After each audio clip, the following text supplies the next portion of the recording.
붙잡힌 시선, 따뜻한 공정의 가치로 함께합니다. 황보선의 출발 새 아침.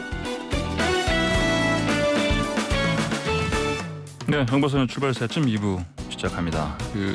성추행을 당한 뒤에 회유, 협박에 시달리다 숨진 공군 여성 부사관 사건. 이 사건에서 2차 가해자로 지목됐었고 그리고 구속돼 수감돼 있던 노모 상사가 숨졌습니다. 어떻게 된 일인지 김형남 군인권센터 사무국장 전화로 연결해서 자세히 들어보겠습니다. 김형남 사무국장님 안녕하십니까? 예, 안녕하십니까. 자, 이 일이 일어난 곳이 국방부 영내죠?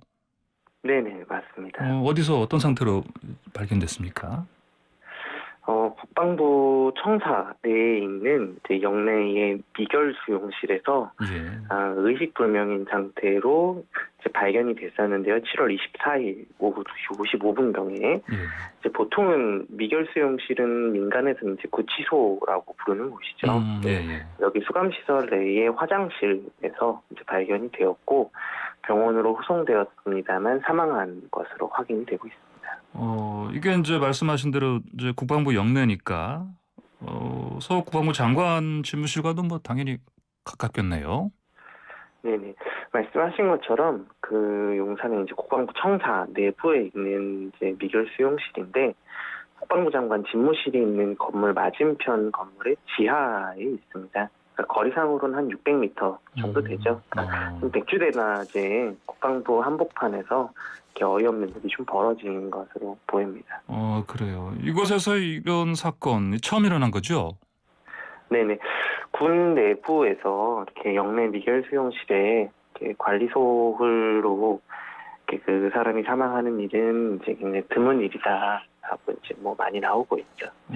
그래요. 그나저나 이제 말씀하신 그 시간대를 보니까 낮이긴 한데 발견 시점이 좀 늦은 것 같습니다. 사실은 이제 우리가 좀 알아두어야 되는 배경 지식이 사실 국방부 미결 수용실은 네. 민간 구치소랑은 달라서 이게 벽으로 막히고 막 문이 달려 있는 그런 구치소 독방은 아니고요. 예. 경찰서 유치장을 생각하시면 됩니다. 쇠창살로 다 벽이 돼 있고 예. 밖에서 CCTV로 다 들여다볼 수 있게끔 오픈이 돼 있는 형태입니다. 화장실도 그리고 막혀 있는 게 아니고 예. 허리 정도 높이까지만 차폐가 되고 보통 수감시설처럼 위로는 이렇게 투명 아크릴판이 설치가 돼서 안에서 예. 움직이는 게 다 보이는 형태인 거죠. 그러니까 사실, 네. 보통 화장실이 막이 투명막으로 돼 있잖아요. 보이잖아요. 네네. 그러니까 지금 순찰의 사각지대가 생겨서 미처 이렇게 사고를 파악하지 못해서 이런 일이 벌어졌다라는 식의 이제 국방부의 해명은 사실 좀 사실과는 거리가 있는 것이죠. 이게 명백하게 예. 관리소홀 문제로 이렇게 좀 문제가 생겼다라고 볼 수 있을 것 같습니다. 그러니까요. 좀 빨리만 발견했더라도 살릴 수 있는 가능성이 있는 그런 장소네 그러니까. 그렇죠. 이 사건은 지금 대통령까지 나서서 엄정 수사를 지시했고 국민적 관심사도 되게 매우 높은 뜨거운 감자인 사건인데 예. 피고인이 느낄 심리적 압박이라는 건 당연히 예상해 볼 수 있는 것들이죠. 근데 이제 이런 피고인이 대낮에 수감시설 내에서 사망하게끔 두었다는 건 명백한 관리소홀 문제로밖에 볼 수 없을 것 같습니다. 예, 자 그리고요. 이제 이번에 숨진 이 노상사 2차 가해 혐의 받던 인물 아닙니까? 네, 맞습니다. 그 어떤 혐의였죠? 좀 자세히 좀 말씀해 주십시오. 피해자에 대해서 이제 피해자가 성추행 피해를 입은 뒤에 피해자 이제 회유하고 뭐 너만 좀 눈 감아주면 우리 별일 없이 지나갈 수 있다 뭐 이런 이제 회유 무마를 했었고 그다음에 이제 피해자의 남편분이죠. 당시는 이제 남자친구였는데 이까지 찾아가서 회유하고 이런 이제 정황들로 지금 기소가 되어 있는 상태였죠. 보니까 당시 그 회식도 이분이 사실은 주최를 했었고요. 그렇죠? 그렇죠. 이제 회식은 사실 공식적인 술자리인 것이고 이 자리는 이제 이 상사분이 사적으로 이제 모아서 피해자분을 데리고 간 술자리였던 것이죠. 거의 상대적으로. 그러니까 외부 인사를 만나기 위한 그 어떤 식사 자리였는데.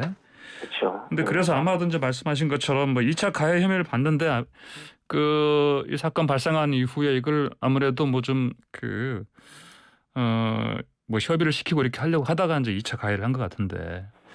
그나저나 예 네, 말씀하십시오. 말씀하시죠. 예 그나저나 저 노상사가 사망했기 때문에 근데 조만간 그 첫 재판 공판 예정되어 있지 않았습니까? 네, 이제 이 8월 6일에 첫 재판이 이제 좀 예정이 되어 있었는데 예. 사실 이번에 돌아가신 분에 대한 재판이 이 사건의 중요한 축, 그러니까 피해자를 죽음에까지 이르게 한 원인 중에 하나인 부대원들의 이 조직적 가해에 대한 문제 부분이지 않습니까? 그러니까 사실 피해자를 죽음에까지 이르게 한 이 과정들을 규명하는 게 되게 중요한 부분인데 핵심 피고인이 이렇게 허망하게 세상을 떠났기 때문에 전체 재판과 진상 규명에 좀 난항이 생길 수밖에 없을 것으로 이렇게 보입니다. 그러니까요. 이제 그러면은 이분이 이제 피고인이 사망했기 때문에 기본적으로 군검찰에서 이건 당연히 그냥 더 이상 재판을 진행하지 않는 걸로 기각하는 걸로 이렇게 하지 않겠습니까? 저 이제 뭐 공소 취하죠, 그러니까요. 공소 취소하는 거죠. 예. 사망하신 분에 대해서는 예. 공소권이 없기 때문에 네. 재판을 계속 좀 진행하기 어려운 부분이 있을 수 있겠죠. 하지만 이제 그 주변에 이제 있는 인물들이라던가 이런 부분에 대한 진상 규명을 이번에 이제 뭐 이 사망 사건을 이유로 해서 뭐 아예 다 진행하는 것을 이제 멈춰서는 안 된다라는 것들이 또 이제 나오고 있는 이야기들이기도 합니다. 그 남편분이요. 이번 또 이제 노상사 숨진 것 때문에 뭐 실망했다 얘기한 것도 사실 같은 맥락의 얘기겠죠? 그렇죠. 이제 이중서 남편분에 대해서도 회유나 협박이 있었기 때문에 이 부분에 대해서 시시비비를 법정에서 이제 가려볼 기회가 좀 제한되는 부분이 있기 때문입니다. 그래도 지금 수사는 진행 중이니까요. 어떤 방식으로 그래도 규명 이거를 진행할 수 있을까요? 사실 이제 그 당시에 지금 같이 기소가 돼 있는 분이 또 준희 분이 한 분이 있습니다. 같은 날 재판이 있는데 예. 이 부분에 대한 재판을 통해서 뭐 제한적으로나마 이 2차 가해에 대한 부분을 좀 규명을 해나가야 되지 않을까라는 것이고 지금 기소가 된 사람은 그래도 그 밖에도 더 있기 때문에 그런 부분들을 좀 이제 규명을 해나가면서 이제 해야 되는 것이고 단지 이제 사망을 했기 때문에 이 부분에 대한 거는 뭐 밝혀보지 않겠다라고 국방부가 나오면 그것도 되게 좀 무책임한 태도가 되지 않을까 싶습니다. 그렇군요. 알겠습니다. 그나저나 그 서욱 국방부 장관이요 노상사 그 유족 측이 이 공개되는 걸 바라지 않는다 이런 얘기하면서 이제 어제 국회 국방위에서 좀 말을 아끼던데요 보니까요. 사망자의 유족이 국방부에 요청을 했던 거는 이제 언론에서 보도를 못하게끔 해달라는 것인데 사실 국민의 대표인 국회의원들이 국방부에 이미 보도가 된 사항에 대해서 진상 파악을 해서 말을 해달라라고 하는데 유족이 원치 않아서 보고를 할 수 없다는 건 사실 좀 어불성설이라고 생각을 합니다. 그러니까 언제부터 국방부가 이렇게 사망 사건이 벌어졌을 때 유가족을 그렇게 배려를 해주었습니까? 실상은 사망자의 유족 그 요청에 따라서 움직이는 것처럼 보이지만 결국에는 관리소울 책임론이 부담스러우니까 이 핑계로 국민들이 보고 있는 이 국회 회의장에서는 말을 못하겠다 뭐 이런 것 아니었겠습니까? 알겠습니다. 그나저나 자 숨진 그 성추행 피해 당하고 뭐 그 이후에 이제 극단적 선택을 한 그 이모 중사요. 그 수사가 지금 전반적으로 어떻게 돼가고 있습니까? 지금 7월 9일에 국방부 검찰단에서 중간 수사 결과 발표를 했는데 네네. 유족 측도 그렇고 시민사회에서도 다 실망스럽다는 반응을 보였었죠. 여전히 제 식구 감싸기 하느라 본인 수사를 제대로 안 하고 있다라는 비판도 계속 나오고 있는 상황입니다. 그래서 국방부가 최초로 이제 특임 군검사까지 임명해서 이 군수사기관의 사건 은폐 조작 의혹에 대해서 수사를 이어가고 있었는데 이런 이제 일이 좀 더 발생을 하게 되면서 수사에 이제 좀 난항이 생기지 않을까 예상이 되고 있죠. 예, 그 지금 여론을 보면은 그 가해자요, 1차 가해자 그 강력한 처벌을 해야 된다 이런 여론이 있는데 어떻게 수사가 이제 이 방향으로 좀 뭐 지금 이번에 이 사건 때문에 좀 멈칫거리지 않을까 이런 걱정도 있는데요.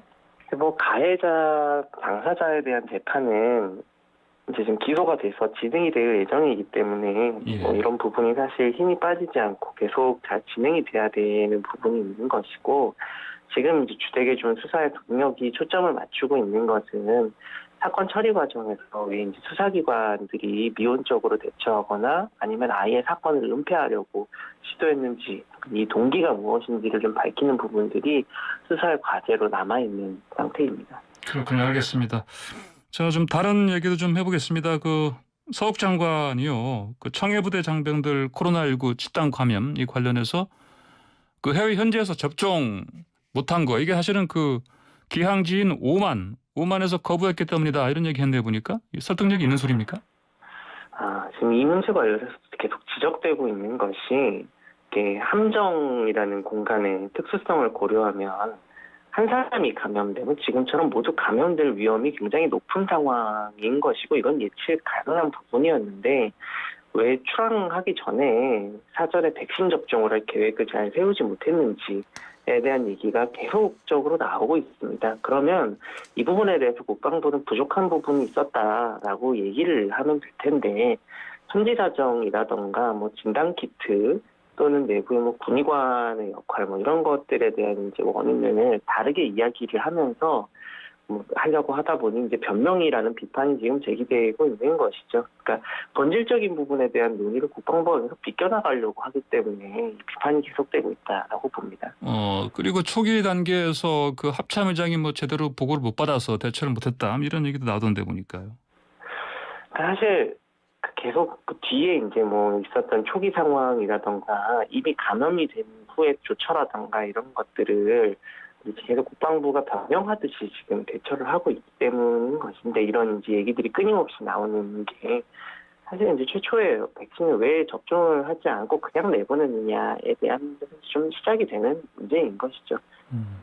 자, 이게 보니까요. 아까 이제 5만 말씀드렸는데 그 여당 의원들도 보니까 지적을 하는 게 아니 보니까 이틀 만에 무려 20개 나라 연공을 통과할 정도의 군사 역량이 이런 저 백신 접종하는 거 이 관련해서는 이렇게 안 됐느냐 이렇게 이제 비판하던데요.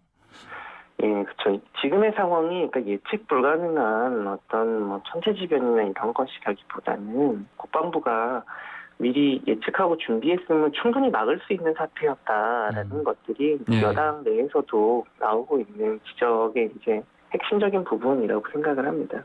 혹시 그 장병들 뭐 얘기 들으신 게 좀 있습니까? 제보 같은 거 받으신 게 있습니까? 뭐 이제 저희도 계속 이제 파악은 하고 있습니다만은 지금 이 부분에 있어서 뭐 개별적인 이제 상담 내용이나 뭐 이런 것들을 말씀드리긴 어렵지만 방금 말씀드린 전체적인 이제 좀 방향이 있는 것 같습니다. 그러니까 이제 장병들 얘기하고 지금 국방부에서 공식적으로 한 얘기하고 좀 다른 내용이 있을 것 같아서 그걸 제가 좀 질문 드렸는데 그런 건 없습니까? 뭐 사실은 이제 그 국방부가 제기되는 의혹들을 계속 이렇게 쳐내는 식으로 지금 대응을 하지 않습니까? 그러니까 장병들의 이야기들도 계속 나오고 있고 하는 상황인데 그러니까 문제가 발생을 하면 인정하고 외부의 지적을 수용하고 이 대책을 앞으로 어떻게 마련해서 재발 방지를 할 것인가의 건설적인 토의가 이어져야 되는데 지금 국방부 수뇌부는 다 문제를 지적하면 이걸 누가 지적을 하건 간에 다 공격이라고 이제 생각을 하고 예. 맞받아치려고만 한다라는 것이죠. 자, 그나저나 또 야당 쪽 중심으로요. 그 서욱 장관 뭐 계속해서 뭐 사과만 했고 6번 했죠 실제로. 이제 사퇴해라 이렇게 얘기하는데 사퇴하는 게 맞겠습니까? 사실 이제 야당에서는 군이 뭐 기강 회의로 장관이 이제 취임하고 사고가 많다라고 하는데 실상은 이제 기강의 문제라기보단 방금 말씀드린 것처럼 국방부 수뇌부가 문제 지적을 다 지금 공격이라고 생각을 하고 싸우고 있기 때문인 거죠. 이중사 사건도 그렇고 청해부대 사건도 그런데 이쯤 되면 국방부에서 이제 태도를 좀 바꿀 때도 됐는데 뭐 어제도 국회에서 사실 뭐 청해부대나 이중사 사건 관련돼서 마찬가지 모습을 보여줬죠. 그러니까 어떻게 막고 변명할 것인가가 아니라 어떻게 문제 해결을 같이 할 것인지 이제 고민해보자라고 하는데 장관이 아주 유지부동의 모습을 보여주고 있습니다. 그러니까 거취 표명을 해야 된다는 지적은 이런 장관 리더십에 대한 문제제기라고 생각을 합니다. 예, 알겠습니다. 오늘 말씀 여기까지 듣겠습니다. 고맙습니다. 네, 감사합니다. 네, 지금까지 김형남 군인권센터 사무국장이었습니다.